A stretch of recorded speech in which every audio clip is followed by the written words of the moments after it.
Hello and welcome back to the F2 show. I'm your host Fraser Ford, and joining me to look ahead to this weekend we have Inside F2 editor LA Wilshaw, Inside F2 writer Lawrence Griffin, and Formula 2's commentator for this weekend, Chris McCarthy. Coming up on the show then, lots to talk about as Formula 2 heads to Silverstone this weekend as we approach the halfway point of the season. The championship battle continues, we get the lowdown from our panel. And Formula 2 is heading down under for the first time next season, but can it afford to? We discuss all. Okay, let's get stuck into it then. Chris, we'll come to you first. Welcome to the show, first time on the show. First of all, how are you? And secondly, obviously you're going to be part of the Formula 2 commentary team at Silverstone this weekend, as we've just mentioned. How are you? Are you looking forward to that? Oh, well, look, first of all, thanks for having me. It's a real pleasure to be on the show. I've been a follower of the channel for a long time, so thanks for having me on. It's great to talk with three people who know a lot about Formula 2 whilst we build up to a brilliant weekend of Formula 2 racing. I'm incredibly excited to be commentating on Formula 2. I started racing myself back in 2008, I think it was, and I've followed F2 ever since. So, I have memories of, watching Formula 2 back in sort of 2007, 2008. Will Buxton was a huge inspiration of mine. And then moving forward, Alex has been a huge inspiration to me as well. So to follow in their footsteps, it's going to be a real honour. I think Silverstone always tends to throw up some pretty dramatic races. Really, really excited for it. Yeah, I was going to ask you about Alex. Obviously, big shoes to fill, but obviously you're more than capable of doing so. Have you spoken to him about commentating this weekend? Has he given you any advice or? Yes, he has. Alex has been, really nice about it. He's been very supportive with getting ready for it off the back of the last round, and I'm also going to be sort of speaking to him on the build up to this week as well. So I have to say a thanks to him, I guess, on this show as well, just for the support he's given me, because he didn't have to do that really. A massive thanks to him, really. Likewise, Will was quite nice in his comments as well, so that was really kind. And Tom as well. Tom Gamer is someone I've known for a long time. He was the first person that ever helped me get into commentary back in 2014. To be alongside him is quite comfortable as well. But Alex has been really kind and very supportive as well. Yeah, a long journey by the sounds of it, but thoroughly well deserved, and we're really looking forward to hearing you in the comms box this weekend. LA, great to have you with us as always. It's British Grand Prix weekend. Happy days, right? And I believe you're off to Silverstone this weekend. Are you excited for it? Yes, I am going to Silverstone as a accredited journalist for Inside F2. So I shall be in the F2 paddock, which will be amazing. I've managed to already make some very good friends in the Formula 2 paddock after being there numerous times, this season and the end of last season. So I'm very much a people person. I'm very sociable, and the work aside, I'm just very much looking forward to getting back in that paddock and seeing some familiar faces. Yeah, I mean, I'm excited for you. I'm a little bit jealous as well. I do have to say, I'm jealous of anyone going to the British Grand Prix this weekend. But yeah, obviously, wishing you the best of luck for this weekend, LA. And Lawrence, coming up to the halfway point of the season, lots of stories up and down the grid. It could be a really important weekend this weekend, couldn't it? Yeah, it could, as the story of the overall season sort of begins to play out, and we talk all through the beginning of the season as, this is a longer season than we've had before, and there's plenty still to play for. But then after Silverstone, we'll be looking at going, right, well, that's, we're nearly the halfway stage. And actually, there's a lot of work for the drivers that are slightly further behind to do. And if, Drogovic keeps the sort of lead that he still has, he looks like the nailed-on favourite for the title. So, yeah, this weekend will be really crucial in setting the tone for what's to come this year. Yeah, really exciting to see how it all develops. Let's take a look at the championship standings heading into round 7 then. The story of the season so far has been Felipe Drugovic's dominance so far, as Lawrence has just alluded to. He extended his lead in the championship to 49 points last time out. Théo Pourchaire and Jehan Daruvala are his closest challengers. They'll be hoping to close the gap with some strong weekends at Silverstone this weekend. The rookies had a really strong weekend last time out. Logan Sargent currently sitting 4th in the standings. Dennis Hauger in 5th. They'll be hoping to continue their good form. And Marcus Armstrong rounds out the top 6. And the team standings? And it's still MP Motorsport at the top of the standings. However, they're under a lot of pressure from the ever-improving Prema team, who were the highest scorers last time out. Close battle between ART, Hi-Tech and Carlin. They sit 3rd, 4th and 5th in the standings. And Charouse round out the top 6. And the full standings are available on our website, www.insidef2.com. Okay, let's, as I said, get stuck into it then. Where to start? There's been lots going on. Chris, what have you made of the season so far? And I suppose what are you most looking forward to this weekend, other than commentating, of course? Well, first of all, it's going to be good to be going back to a circuit, isn't it? We've been at the street circuits now back to back, Monaco and Baku, and I mean Baku's a massive street circuit, isn't it? And the racing there is always fantastic. But Silverstone is always been on the calendar ever since GP2 started, so it's going to be great to be back there. It's been a strange season in a way, hasn't it? I think the story of, or the word of the season has been consistency, really, and there's been one driver who's done that a lot better than anyone else. When you look at the championship table, there's a sea of red where there's just been incidents across the board for a lot of drivers, and Théo Pourchaire now seems to be trying to catch back up, really. But Felipe Drugovic has just gelled with MP Motorsport so well, and when you consider that their best result in a drivers' championship is 9th, the fact that they're leading so comfortably is just so impressive, really. So you have to really hand it to them. There is still a long way to go. This will bring us to the halfway stage, but it's been hugely impressive, and it shows just how much of a lead you can build if you start to get some wins and podiums together in F2. You can really put some big points on the board and extend the gap. But yeah, that midfield battle as well is very interesting. I think there's 18 points. I think it is between 4th down to Frederic Vesti. So that's going to be an interesting one to watch this weekend, to see if anyone jumps up the order. Someone could jump up about 6 places if they have a really good weekend in that midfield battle as well. Yeah, lots going on, and as you say, I mean, Felipe Drugovic this season so far has just been immense, hasn't it? What have you made of that, Chris? In terms of it's not over, is it? But I mean, that's a big gap to close for Théo Pourchaire. Yeah, it is, but I guess he extended it quite quickly, so it can be closed quite quickly as well.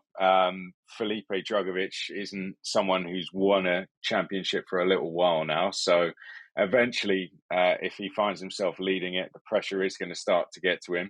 Théo Pourchaire is probably a bit more of a comfortable driver leading championships, isn't he? Given he's the top seed coming into this season, and he did very, very well when he was in FIA F3 as well.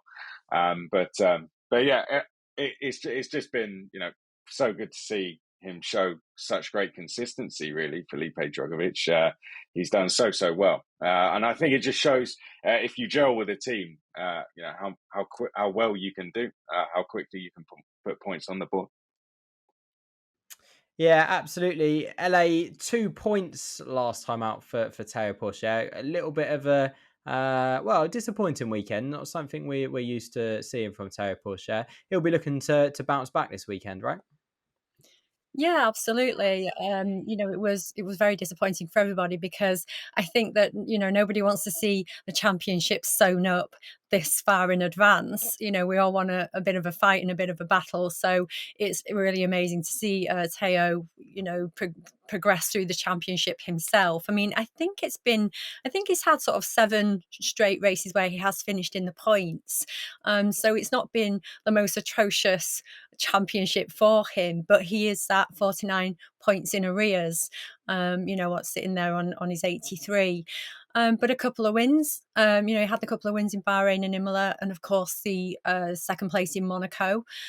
But he has to watch his back, because we also have Jehan and Logan and Dennis, sort of snapping at his heels, and they only need a win or a couple of podiums, and they'll be above him. He'll lose that slot if he's not careful. So this weekend, he's really got to dig deep, and get his head in the game. And even considering you've just mentioned, his teammate Frederick Vesti, who could be looking at quite a good weekend ahead. So first of all, beat your teammate, and then try and get everybody else in order as well. Yeah, absolutely. You've mentioned a few names there. Logan Sargent was someone I wanted to speak about, Lawrence. Obviously, he's really, really coming into his own. Yet to win a race yet in Formula 2. But could this weekend be the weekend for him that he picks up his first win in the series? Well, why not? He's been growing in confidence. He's been so consistent, as you say. Perhaps he hasn't quite shown the outright pace to win any races at the moment. He got close, of course, in Baku, finishing second, and he had to have a really calm head to navigate through the chaos that is any Baku race almost. Perhaps a sprint race win might be more sort of achievable. But actually, he's been so good in qualifying so often that he's tended to be starting in the middle of the top 10 somewhere in most races. And that doesn't always give you the best chance of a race win. So his results so far this season have been so much more impressive than the sort of headline no race wins suggests. And that's how he's got up to fourth in the championship as the highest scoring rookie so far in a season where we've sort of seen how human rookies are. When Oscar Piastri came in last season and blew everybody away in his maiden season, which is not normal at all. And so we've seen those rookies struggle, but he's come out pretty much on top of all of those. And if you take Jeddah out of the equation, where he was P12 and retired in Jeddah, he's been in the top 10 every race so far this season, and that's a really incredible run.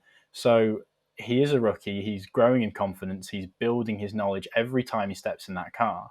So this weekend is definitely an opportunity for him to get that first race win. I think most people watching would be happy to see that as well.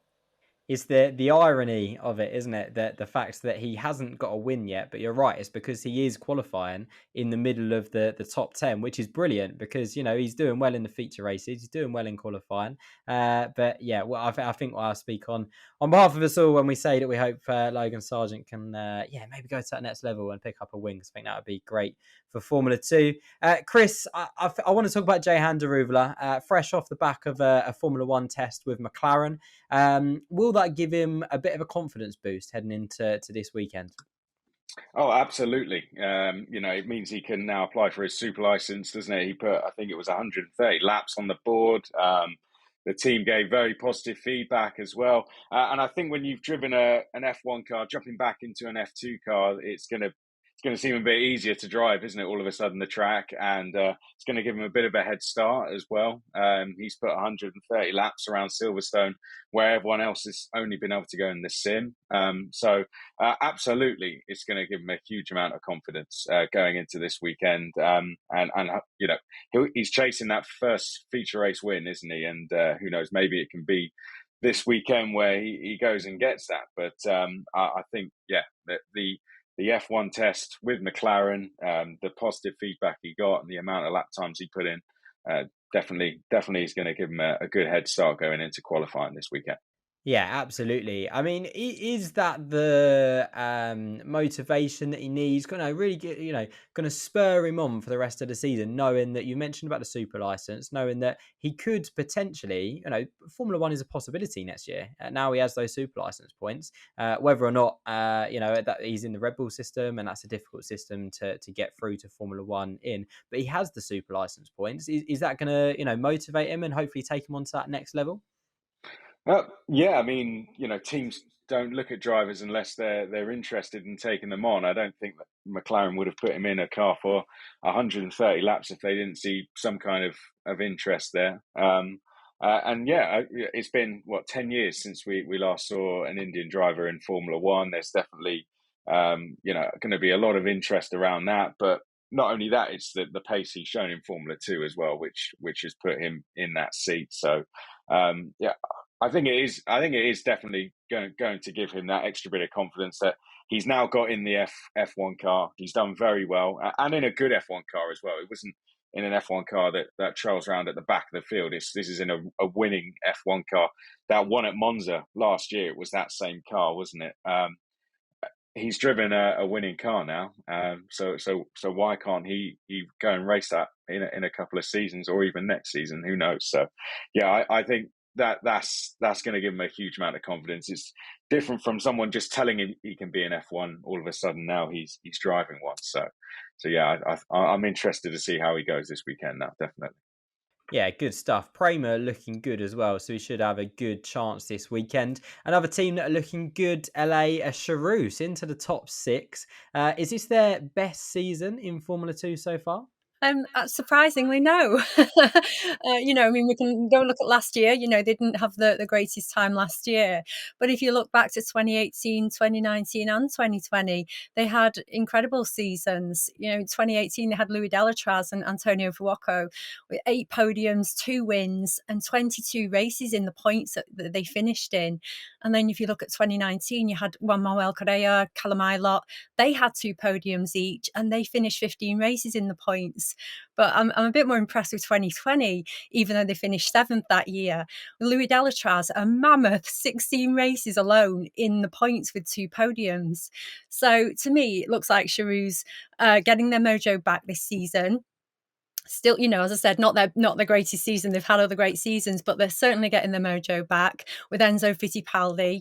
You got that podium, his first, second place in Formula 2 at Imola and the 4th in Monaco, so just close to that podium again.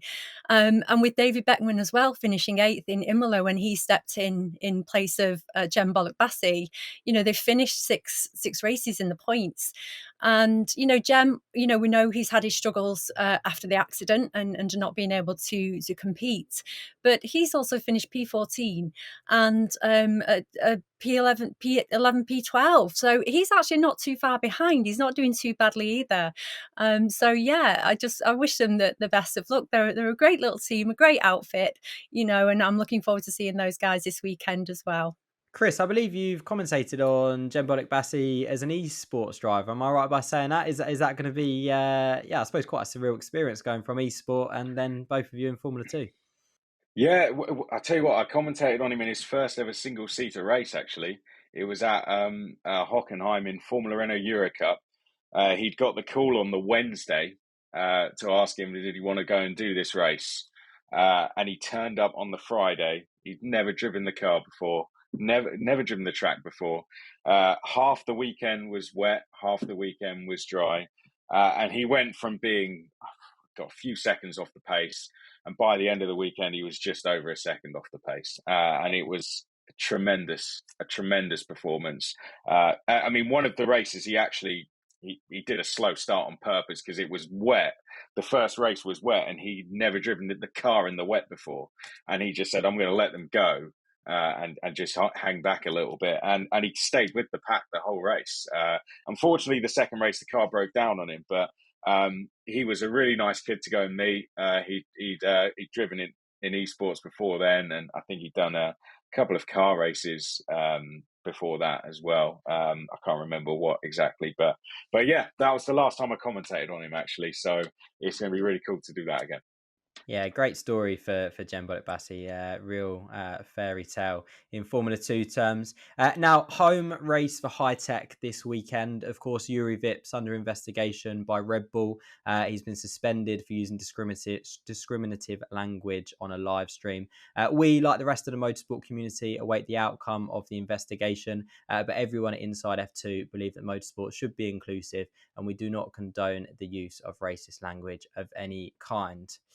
Okay, home race as well for Virtuosi this weekend. They came away from Baku with only 4 points from the weekend. They need a strong weekend this weekend, don't they, Chris? They need to bounce back at their home race.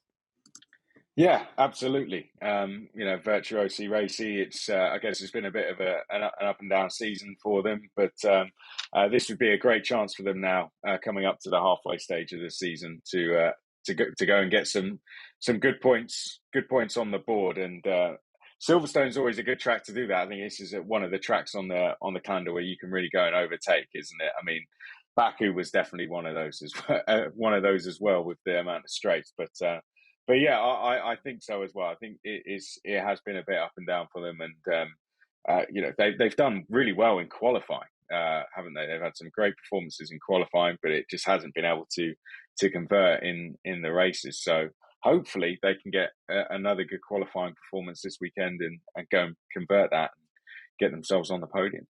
Yeah, I think Jack Doohan will be hoping for the same. He's not quite had the luck with him this season, has he? But yeah, let's wait and see there.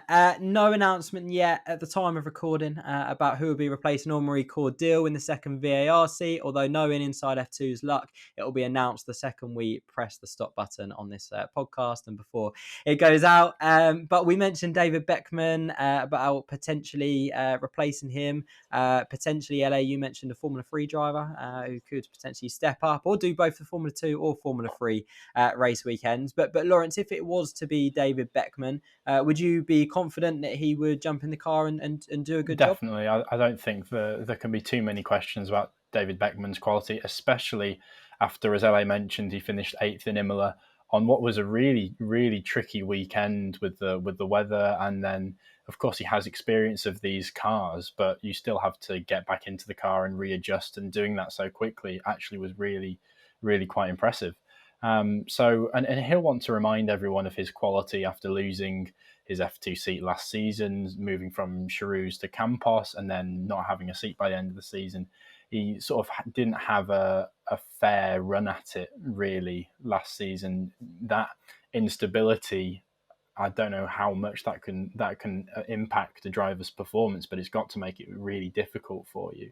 So, yeah, it would be interesting to see what he can do. And also, from a team perspective, there's been quite an offset in performance between Hughes and Cordeal at VAR so far this season. So, and of course, we know that they've been having issues with tyre temperatures and making the tyres last the distance. So someone with a bit more experience like David Beckman can perhaps come in and give them more valuable data and give them some more feedback and help the team move on. And it'll be interesting to see how close he can get to Jake Hughes as well. So I think if he does turn up this weekend as we sort of expect that he will, he can definitely be a real asset to VAR. Yeah, a driver with a lot of quality, a lot of experience, and I think he could do a really good job at VAR. Let's wait and see who ends up in the seat. Okay, in other news, it was announced that Formula 2 and Formula 3 will be heading down under next season, with Formula 2 headlining the undercard of the 2023 Formula 1 Australian Grand Prix. I don't know about you guys, I'm really excited about this. Chris, what were your initial thoughts when you saw that Formula 2 was heading down under? Oh, very excited. Everyone loves the Melbourne race, don't they? And I think the drivers are going to be really pumped for this. Not only that, the teams as well. What a trip that is to go to Australia. I think they're going to absolutely love it. I think the teams are going to make a proper holiday out of it, aren't they? So yeah, I getting paid to go down there for the teams is going to be brilliant, isn't it? But they broke their record attendance, didn't they, this season, Melbourne? And I think they have the highest ever in history.